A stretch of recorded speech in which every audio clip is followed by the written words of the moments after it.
महाराष्ट्र और मुंबई में मस्जिदों पर लगे लाउड स्पीकरों की आवाज को लेकर महाराष्ट्र नवनिर्माण सेना जैसे दलों ने आपत्ति जताई और इसे लेकर बहस तेज है।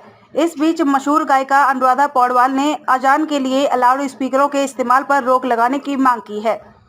हजारों सुरीले गीतों को आवाज दे चुकी अनुराधा पौडवाल ने कहा कि भारत में इस तरह से अजान दिए जाने की जरूरत नहीं है। मैं दुनिया में बहुत सी जगहों पर गई हूँ, मैंने ऐसा कहीं भी नहीं देखा है जैसा कि भारत में होता है। मैं किसी भी मजहब के खिलाफ नहीं हूँ, लेकिन भारत में इसे जबरन प्रोत्साहित किया जा रहा है। इसके चलते अन्य समुदाय यह सवाल उठाते हैं कि यदि वे लाउड स्पीकर का इस्तेमाल कर सकते हैं तो फिर हम क्यों नहीं। अनुराधा पौडवाल ने कहा कि मैं मध्य पूर्व के देशों की यात्रा कर चुकी हूँ, वहाँ लाउड स्पीकरों के इस्तेमाल पर बैन है। जब मुस्लिम देश भी इसे प्रोत्साहित नहीं कर रही है तो फिर भारत में इसकी क्या जरूरत है। उन्होंने कहा कि यदि यह प्रैक्टिस जारी रही तो फिर दूसरे लोग लाउड स्पीकर पर ही हनुमान चालीसा चलाने लगेंगे। इससे समाज में सद्भाव समाप्त होगा, जो अच्छी बात नहीं है। अनुराधा ने कहा कि भारत में युवा पीढ़ी को देश की संस्कृति के बारे में पढ़ाना चाहिए। उन्होंने कहा कि यह बुजुर्गों की जिम्मेदारी है कि वे युवा पीढ़ी को भारत के इतिहास और संस्कृति के बारे में बताएं। उन्होंने कहा कि हम सभी को अपनी संस्कृति और धर्म के बारे में जानकारी होनी चाहिए।